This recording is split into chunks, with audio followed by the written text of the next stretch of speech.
ज़्यादातर traders grid की वजह से ओवर ट्रेड नहीं करते, वो इमोशनल डैमेज की वजह से ओवर ट्रेड करते हैं। रिपीटेड लॉस के बाद ट्रेडर मार्केट से पैसा रिकवर नहीं कर रहे होते, वो अपनी सेल्फ रिस्पेक्ट रिकवर कर रहे होते हैं, और यहीं से बर्बादी स्टार्ट होती है। सडनली ट्रेडर हर जगह सेटअप देखने लगता है, क्वालिटी गिर जाती है, फ्रीक्वेंसी बढ़ जाती है, रूल्स फ्लेक्सिबल हो जाते हैं, क्योंकि अब ऑब्जेक्टिव प्रॉफिट नहीं, ऑब्जेक्टिव होता है इमोशनल रिलीफ। और डेंजरस पार्ट क्या है, ट्रेडर को लगता है कि वो वर्क हार्ड कर रहा है, ग्राइंड कर रहा है, लेकिन रियलिटी में वो मैथमेटिकली और स्टैटिस्टिकली अपने एज को डिस्ट्रॉय कर रहा है। देखिए, ओवर ट्रेडिंग कोई रैंडम इवेंट नहीं होता है।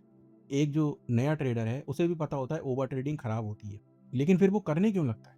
वो स्टार्ट होती है इमोशनल डैमेज से, फ्रस्ट्रेशन से और प्रेशर से। क्योंकि क्या होता है, जब लूजिंग स्ट्रीक आती है तब उसका अकाउंट कॉन्स्टेंटली गिर रहा होता है, तो उससे क्या होता है, उसे इमोशनल डैमेज होता है। उसने जो अपनी सेल्फ इमेज बना रखी है वो टूटती है। उसने जो अपने दोस्तों में, अपने सराउंडिंग में बता रखा है कि मैं ट्रेडिंग करता हूँ और मैं बहुत पैसे कमाता हूँ, तो जब उसको लॉस होने लगता है, तब उस पे प्रेशर आने लगता है कि अब मैं मुँह कैसे दिखाऊँगा, मैं क्या बोलूँगा? या तो मेरे को नुकसान हो रहा है। तो उसका मेंटल ब्रेकडाउन होता है इन सब चीज़ों से। फ्रस्ट्रेशन होती है उसे कि ये हो क्या रहा है यार, अभी तक तो लो प्रॉफिट हो रहा था, अभी तक तो खूब पैसा कमा रहा था, अकाउंट बड़ा हो रहा था मेरा, अब ये क्या होने लग गया एकदम से? फ्रस्ट्रेशन होने लगती है, प्रेशर आने लगता है उस पे कि मैं क्या बोलूँगा, क्या दिखाऊँगा, ये अकाउंट मेरा घट गया।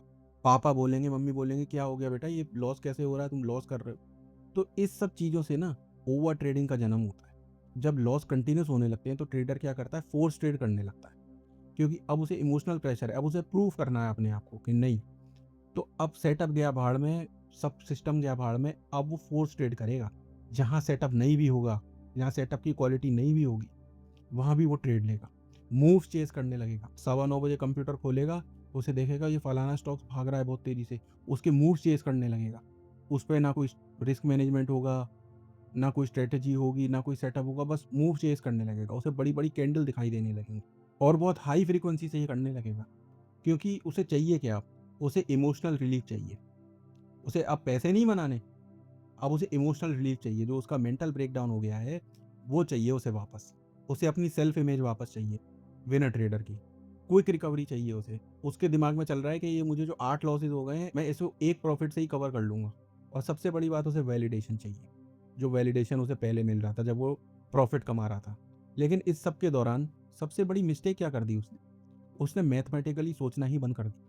उसने प्रोबेबिलिटी, एक्सपेक्टेंसी के बारे में सोचना ही बंद कर दिया, क्योंकि उसने अपना ट्रेडिंग प्रोसेस, ट्रेडिंग सिस्टम ही साइड में लगा दिया रिवेंज ट्रेडिंग के चक्कर में। अब एक प्रोफेशनल रिस्पॉन्स क्या होना चाहिए?